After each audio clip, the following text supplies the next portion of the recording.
The moment the audio started playing in the courtroom, my blood ran cold. It wasn't the sound of my husband's yelling that shocked me, though. It was the sound of my own voice. It was the sudden, sickening realization that in my desperate search for justice, I hadn't just broken the law, I had set my own house on fire just to prove that it was flammable. The silence that fell after the recording stopped was heavier than any scream could ever be. And in that quiet, I knew I hadn't won a thing. I had just orchestrated the final, public demolition of everything I once loved. Our marriage didn't die in a big, spectacular explosion. It was more like a slow, agonizing decay from the inside out. It crumbled one ignored comment and one slammed door at a time. My husband, Mark, and I had become experts in the art of weaponized silence. The days were quiet, filled with a tension so thick you could taste it. But the nights were loud. The arguments would erupt out of nowhere, a misplaced bill, a stray comment about dinner, the way one of us loaded the dishwasher. Of course, they were never really about the thing we were yelling about. They were about years of bitterness, of feeling completely and utterly unseen. Mark was a master at turning everything around on me. Arguing with him was like trying to punch smoke. He would twist and reform around my words until I was the one left flailing at nothing. If I was upset that he was late for the millionth time, it was my fault for being too demanding. If I was hurt by some sarcastic jab, it was because I was just too sensitive. I was always too much of something or not enough of another.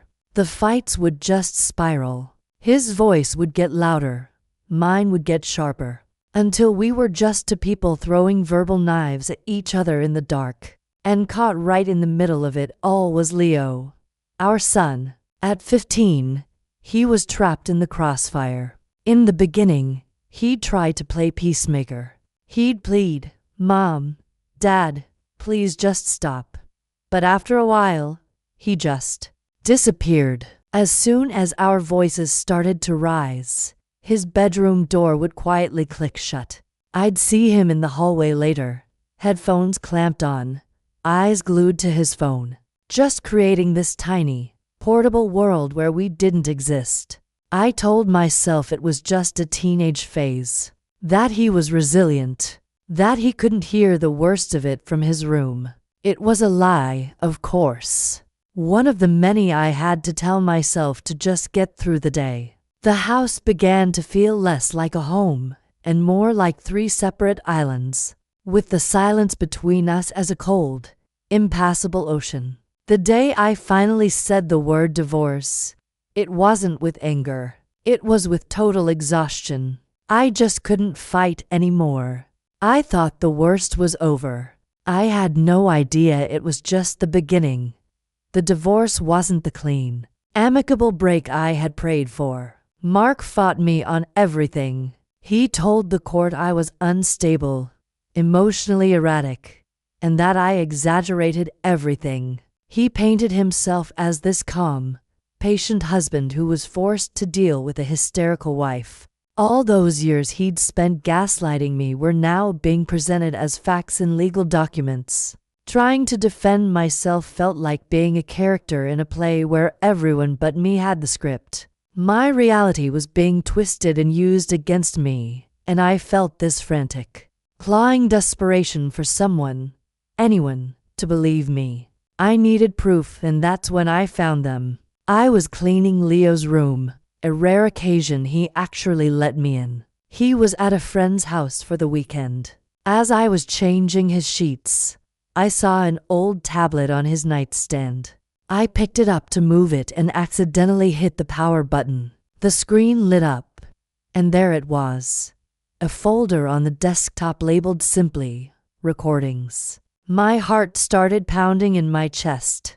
I clicked on it. Inside were dozens of audio files, each one dated March 15th, April 2nd, April 28th. With my hands shaking, I put on his headphones and pressed play on the most recent file. The sound was jarringly clear. It was last Tuesday's argument. I could hear Mark's booming voice, accusing me of turning Leo against him. Then, I heard my own voice, shrill and dripping with a venom I didn't even recognize. We sounded like monsters. I listened for 10 horrifying minutes before I couldn't take it anymore. I clicked on another file, then another. It was all there. Months and months of our ugliest moments, a secret archive of our family's collapse. My first feeling was a wave of shame so intense it made me feel sick. My son had been documenting our poison. But then, a darker thought pushed its way in. It was like finding a loaded gun in the middle of a battlefield. This was it. This was the proof I needed. This was the evidence that would finally show the court what it was really like in that house. When I met with my lawyer, I told her about the files. Her reaction was not what I expected. She leaned back in her chair, her face grim. She told me that in our state, it can be a criminal offense to record a private conversation without everyone's consent. But even if it wasn't strictly illegal, she warned, using these recordings was like throwing a live grenade into the courtroom. It might hurt Mark, but it was just as likely to blow up in my own hands. It makes you look manipulative, she said. They might see it as a breach of trust that ultimately hurts the child. And the child's welfare is their only concern. This could backfire on you, spectacularly. But I wasn't really listening. All I could hear were Mark's lies echoing in my head. I was blinded by my need to be proven right. He recorded it, not me, I argued. It shows the hostile environment he created. I wouldn't back down. I saw the recordings not as my son's cry for help, but as a weapon that had been handed to me. Against her better judgment, my lawyer finally, reluctantly, agreed to submit them as evidence. I felt a sick sort of triumph. I was finally going to win. The courtroom was cold and sterile, the air thick with tension. Mark was on the stand, looking calm and collected, describing me as an angry, unpredictable person. My lawyer stood up. "We have evidence," she announced, "that will provide the court with a more accurate depiction of the home environment." She explained that our son had been recording our arguments. A flicker of something surprise, fear, crossed Mark's face. The judge looked skeptical but gave a short nod. "Proceed." My lawyer played the first file. It was a nasty fight from a few months back. Mark's voice filled the room, loud and condescending. I felt a grim satisfaction. *C*, I thought. *This is what I've been living with. Then my own voice came through, just as loud, just as cruel. I flinched but told myself this was the price of truth.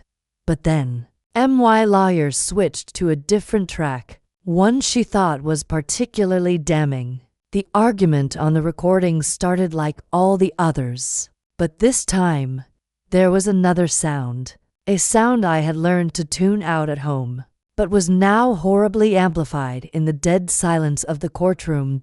It was the sound of our son, Leo, in his room. At first, it was just a muffled thump, like he'd dropped something. Then, after a particularly vicious line where I screamed that I couldn't stand the sight of Mark, there was a small, choked sob. It was so quiet you could barely hear it. But in that silent room, it sounded like a gunshot. My breath caught in my throat.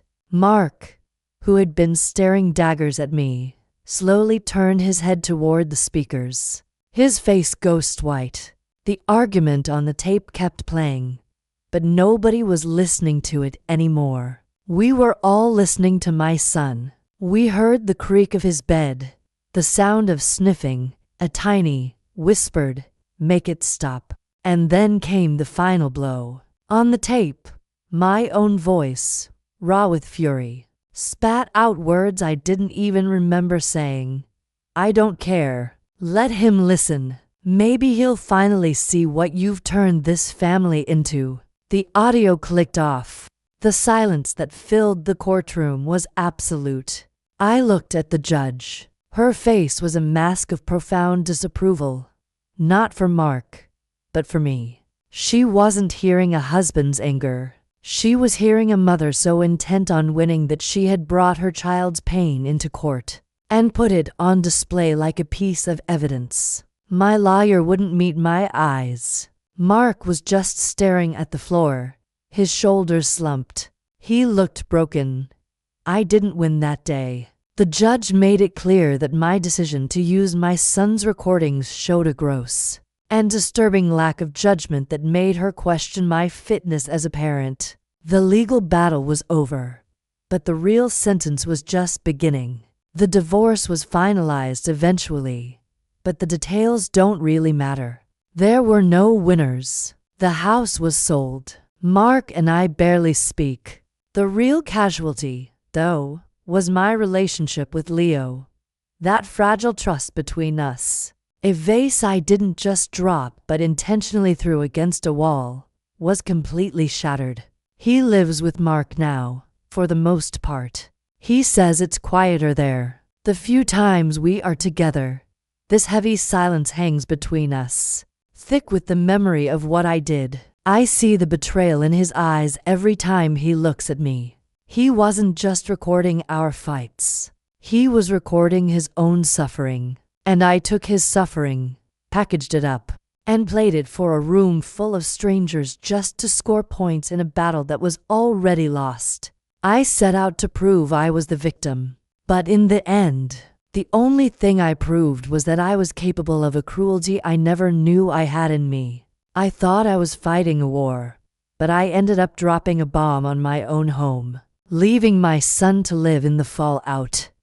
I made a catastrophic mistake, driven by anger and feeling like I had no other choice. The reason I'm sharing this is so that maybe someone else won't make the same one. But I have to ask, if you were in my shoes, feeling unheard and pushed to the absolute edge, what do you think you would have done? Let me know in the comments. And if you've been through something like this, please remember to be kind to yourself, and especially to your children.